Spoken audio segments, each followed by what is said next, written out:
요셉의 형들이 왔다는 소문이 바로의 궁에 들림에 바로와 그의 신하들이 기뻐하고 바로는 요셉에게 이르되 내 형들에게 명령하기를 너희는 이렇게 하여 너희 양식을 싣고 가서 가나안 땅에 이르거든 너희 아버지와 너희 가족을 이끌고 내게로 오라. 내가 너희에게 애굽의 좋은 땅을 주리니 너희가 나라의 기름진 것을 먹으리라. 이제 명령을 받았으니 이렇게 하라. 너희는 애굽 땅에서 수레를 가져다가 너희 자녀와 아내를 태우고 너희 아버지를 모셔오라. 또 너희의 기구를 아끼지 말라.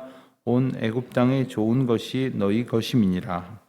이스라엘의 아들들이 그대로 할세. 요셉이 바로의 명령대로 그들에게 수레를 주고 길 양식을 주며 또 그들에게 각기 옷 한 벌씩을 주되 베냐민에게는 은 300과 옷 5벌을 주고 그가 또 이와 같이 그 아버지에게 보내되 수나귀 10필에 애굽의 아름다운 물품을 실리고 암나귀 10필에는 아버지에게 길에서 드릴 곡식과 떡과 양식을 실리고 이에 형들을 돌려보내며 그들에게 이르되 당신들은 길에서 다투지 말라 하였더라. 그들이 애굽에서 올라와 가나안 땅으로 들어가서 아버지 야곱에게 이르러 알리어 이르되 요셉이 지금까지 살아있어 애굽 땅 총리가 되었더이다. 야곱이 그들의 말을 믿지 못하여 어리둥절하더니 그들이 또 요셉이 자기들에게 부탁한 모든 말로 그에게 말하매 그들이 아버지 야곱은 요셉이 자기를 태우려고 보낸 수레를 보고서야 기운이 소생한지라. 야 조카도다. 내 아들 요셉이 지금까지 살아있으니 내가 죽기 전에 가서 그를 보리라 하니라. 아멘. 마침내 요셉이 형들에게 자신을 드러냈던 장면을 우리가 어제 보았습니다. 여러 가지 상황을 좀 파악하고자 자신을 숨겨왔던 요셉이 이제 동생을 향한, 베냐민을 향한 다른 형제들의 마음과 중심과 사랑을 확인하고 그리고 그 감격 가운데에 동생을 마주하게 된 기쁨이 복받쳐서 자신을 드러내고 그리고 대성통곡을 하면서 나를 이곳에 보낸 것은 형님들이 아니라 하나님이 보내셨습니다. 그것도 하나님께서 이스라엘 백성들, 우리 민족을 구원하시려고 나를 당신들보다 앞서서 여기에 보내셨습니다 하는 하나님의 구원 계획을 고백하는 장면을 우리가 어제 보았습니다. 여러분, 그것은 참 놀라운 고백이 아닙니까? 어찌어찌하다 이렇게 되었다. 재수없이 그런 일이 있었는데 그래도 다행히 이렇게 되었다. 뭐 이런 생각을 하는 것이 아니라 그 모든 고통과 아픔의 시간들이 하나님의 주권과 섭리 가운데 있었다 하는 겁니다. 자, 그렇다면 그와 같은 하나님의 섭리가 지금까지도 나에게 있었을 것이니 이제도 있을 것입니다 하는 고백을 요셉이 하고 있는 겁니다. 우리가 이와 같은 신앙 고백을 갖는다는 것은 지금껏 있었던 일을 하나님의 주권적 섭리관에서 해석을 한다는 뜻이고 또한 같은 맥락에서 우리 앞에 펼쳐질 인생의 모든 일들을 그와 같은 소망으로 바라보겠다는 그러한 고백을 의미하는 것이기도 합니다. 하나님께서 모든 백성들의 삶을 다스리신다고 믿는 것이 바로 하나님의 백성의 시각이고 그리고 그들의 고백이라 할 것입니다. 그렇다고 해서 모든 일을 견디는 것은 결코 쉬운 일이 아닙니다.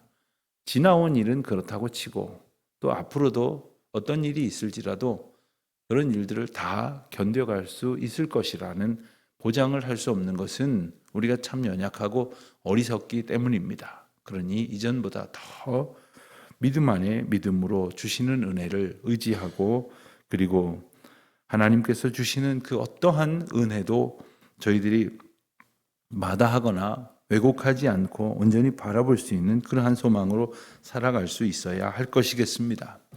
요셉의 형들이 요셉을 만나기 위해 요셉의 집에 이제 들어와 있는 그런 상황, 그리고 요셉이 초청하여서 그들과 함께 기쁨의 잔치를 벌이고 있다는 이야기까지 요셉의 형들이 왔다는 소문이 바로 이 바로 왕의 궁에 널리 퍼지게 되었을 것입니다. 그런데 16절 말씀을 보면 바로와 그의 신하들이 기뻐하고 했습니다. 기뻐하고. 왔나 보다. 참 좋겠구나. 요셉은 좋겠구나. 오래도록 못 만났었을 텐데 형제들이 왔으니 좋겠구나 하는 게 아니라 요셉의 형제들이 왔는데 바로와 신하들이 기뻐했다고 그랬어요. 여러분 기뻐할 일까지 있겠습니까?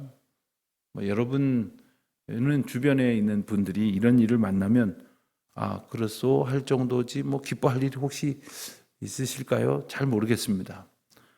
제가 미국에서 지내는 동안에 저희 이웃에 가깝게 지냈던 선배가 한 사람 있었는데 이 선배 목사님은 저희 집에 종종 미국의 타 주에서나 한국에서 손님이 오면 정말 이해가 안 될 정도로 기뻐하더라고요. 그리고 본인 집으로 함께 초대를 해서 식사를 꼭 한 끼 이상씩 이렇게 나누었습니다. 저희 부모님이 오셨을 때는 어떻게든 더 좀 잘 해드리려고 그렇게 애를 쓰시는 모습을 보면서 조금 이해가 안 되기도 하고 많이 고맙기도 하고 그리고 나는 저러지 못하는데 하는 죄송한 마음도 있었습니다. 나도 저 집에 누가 오면 그렇게 좀 해볼까 하는데 안 되더라고요. 여러분 남의 어떤 대소사가 물론 그에게 기쁜 일이죠. 함께 기뻐할 수 있다고 하는 것은 정말 풍성한 그 사랑이 아니고서는 이루어질 수 없는 것이고 그 사랑이 하나님으로부터 부어지지 아니고서는 이루어질 수 없는 것이며 또한 요셉이 그들 바로 왕이나 바로 왕의 그 방백들에게 어떠한 존재인지를 짐작하게 하는 대목이기도 합니다. 그뿐이 아닙니다. 17절 이하에 보니까 바로가 요셉을 불러서 이렇게 명령했다고 했습니다. 명령. 여기서 이렇게 좀 해보지 이렇게 도와주시오 이게 아니라 명령했다고 그랬어요. 이렇게 하라고 했습니다. 양식을 싣고 가서 18절입니다. 아버지와 가족을 이끌고 내게로 오라. 애굽의 좋은 땅을 주겠다. 너희가 이 나라의 기름진 것을 먹으리라. 이렇게 해겠다면 내가 해주겠다. 이렇게 해볼 수 있는 내가 배려를 할 용의가 있다가 아니라 이렇게 하라고 명령했다는 거예요. 왜 그렇습니까? 지금 요셉이 말한 것처럼 바로 왕도 알고 있는 것이 앞으로 5년이나 더 흉년이 계속될 것이고 곡물을 구하러 이제 저 먼 곳에서부터 사러 왔다고 하는 이야기는 앞으로도 그 생존의 위협이 계속될 것이라는 것을 알고 있기 때문에 요셉의 가족들이 왔다는 것만으로도 기쁠 수 있는 그 바로 왕의 마음은 그들에게 좋은 것을 주고 싶어서 그가 가지고 있는 그 명령할 수 있는 권한을 사용해서라도 호의를 베풀고 있는 겁니다. 여러분 이렇게까지 호의를 베풀 이유가 있을까? 이렇게까지 기쁠까? 인간적으로는 이해가 안 됩니다. 그러나 이것은 하나님의 구원 계획 그리고 요셉이 형들에게 말했던 하나님의 구원 계획을 증거했던 하나님의 구원의 섭리 가운데에서 본다면 우리의 시각으로는 이해가 안 됩니다만은 하나님의 구원 계획으로 본다면 너무나도 놀라운 하나님의 은총이 아닐 수 없습니다. 하나님께서는 아브라함에게 큰 민족을 이루겠다고 약속하셨죠. 큰 민족을 이루겠다고 약속하셨지만 아브라함한테 기껏해야 100세가 되었을 때 아들 하나 주셨습니다. 물론 아브라함 마음대로 86세에 이스마엘도 낳고 또 그 뒤에 그두라를 통해서 자녀들을 6이나 낳긴 했으나 하나님께서 약속하신 구원의 백성은 100세 때 낳은 아들 이삭뿐이었죠. 이삭이라고 달랐습니까? 그도 20년 만에 이삭도 결혼하고 20년을 기다려서 에서와 야곱을 낳았죠. 그리고 야곱의 때에 가서 12아들이 됐습니다만은 그래가지고 어느 세월에 큰 민족을 이루게 하겠습니까? 하나님께서는 그 시간과 그 백성들이 큰 민족을 이룰 수 있는 특별한 계획을 가지고 계셨으니 이 기근이라는 과정을 통해서 그들을 애굽 땅으로 옮기시고 고센 땅에서 수백만의 민족이 될 때까지 수백 년 동안 하나님께서 지키실 하나님의 특별한 방식을 계획하셨습니다. 그리고 그와 같은 계획을 위해서 요셉이 고백했던 것처럼 요셉을 앞서 보내신 겁니다. 요셉이 그 일을 감당할 수 있는 위치에 오르게 하신 겁니다. 그리고 이제 하나님께서 요셉의 그 형편을 잘 알도록 하게 하신 바로 왕의 명령을 통해서 이와 같은 구체적인 계획을 이제 실행하시는 것입니다. 그러니까 하나님의 구원관으로 보지 않으면 이해가 안 되는 거예요. 그러니까 종종 우리에게 있는 일이나 우리 주변에 있는 분들에게 있는 일을 보면서 때로는 남 도무지 이해할 수가 없다. 그렇죠. 우리가 우리의 시각으로, 우리의 단견으로 어떻게 그것을 다 이해할 수가 있겠습니까? 하나님께서 주시는 그 놀라운 구원의 가치관, 그리고 하나님의 섭리의 시각을 가지고 있을 때에 하나님의 은혜를 보는 기쁨으로 충만케 될 것 아닙니까? 그래서 그 은총으로 하나님의 이 놀라운 역사를 우리가 감격하며 볼 수 있게 되시기를 바라는 겁니다. 그래서 19절에 보니까 명령을 받았으니 이렇게 하라 하여 구체적인 실행 내용을 말합니다. 수레를 가져다가 모셔와라. 또 20절입니다. 너희의 기구를 아끼지 말라. 애굽 땅의 모든 것이 너희의 것임이니라. 19절 20절의 명령은 특별 명령이라고 하겠습니다. 그저 데리고 오라, 모셔와라, 좋은 땅을 주겠다, 기름진 것을 먹겠다 하는 것이 어떤 포괄적인 것이었다고 한다면 아주 구체적으로 수레를 가져다가, 당시의 수레라고 하는 것은 애굽에는 있었지만 가나안 땅 이스라엘 백성들에게는 없었던 겁니다. 그들은 목축을 하고 살았기 때문에 뭐 옮길 것이 있거나 하면 그냥 짐승에게다 싣고 그리고 같이 이동을 하면 될 노릇이었지 수레를 필요로 하지도 않았고, 그리고 그것을 갖출 만큼 그렇게 문명이 발달하지도 못했습니다. 그렇지만 애굽에는 벌써 수레를 사용하고 있었는데 그것을 내주는 거 아닙니까? 그러니까 지금으로 말하면 아버님 모셔오도록 아주 좋은 리무진 카를 이렇게 내주든지, 아니면 멀리 있으면 전용기를 보내줄 테니까 모시고 와라. 전에 언젠간 어떤 분이 추도 예배를 부탁을 했는데, 저는 교회에서 내준 차가 없습니까? 저도 타고 갈 차가 왜 없겠습니까? 그런데 차를 보내겠습니다 하더라고요. 아니, 제가 알아서 가겠습니다. 그랬더니 아니, 그래도 절차가 복잡하니 차를 보내겠습니다. 그래서 차가 와서 저를 태우러 왔는데 아주 평생 못 타볼 차를 하나 보냈어요. 자, 요셉이 그런 호의를 바로 왕에게부터 받은 것은 바로 왕이 할 수 있는 그 최대의 존중을 표하는 것입니다. 그리고 무엇보다도 그들이 지금 포로가 되었다거나 난민이 되었다거나 아니면 먹을 것이 없어서 허덕이는 가난한 거지 취급을 하는 것이 아니라 바로가 할 수 있는 극진한 그러한 사랑과 존중을 표시하고 있는 겁니다. 또 20절에 보니까 너희의 기구를 아끼지 말라. 이 말은 이제 아무것도 가지고 오지 마라. 그냥 여기 다 있으니까 그냥 빈몸만 빨리 와라, 이 말입니다. 기구를 아끼지 말라는 얘기는 가지고 있는 것을 아까워하지 말라는 겁니다. 이민을 가거나 혹은 장기간 여행을 한 달 살기, 1년 살기 이런 거 갈 때 보면 그곳에 있는 분에게 묻습니다. 네, 이거 가져가야 돼요? 저거 가져가야 돼? 이것도 가져가야 돼? 한참 묻는데 저쪽에서 들려오는 말은 다 필요 없다고, 여기 다 있다고, 여기 더 좋은 거 있다고, 그냥 몸만 오라고. 그런데 그 형편을 모르는 사람은 어떻습니까? 이것도 필요할 텐데, 이것도 감은 있어야 될 텐데, 그러니까 이것저것 다 싸가지고 가려고 할 것입니다. 그러나 다 필요 없으니까 빨리 오라. 좋은 것으로 다, 이게 다 애굽의 좋은 것이 다 너희들의 것이다 라고 말하는 겁니다.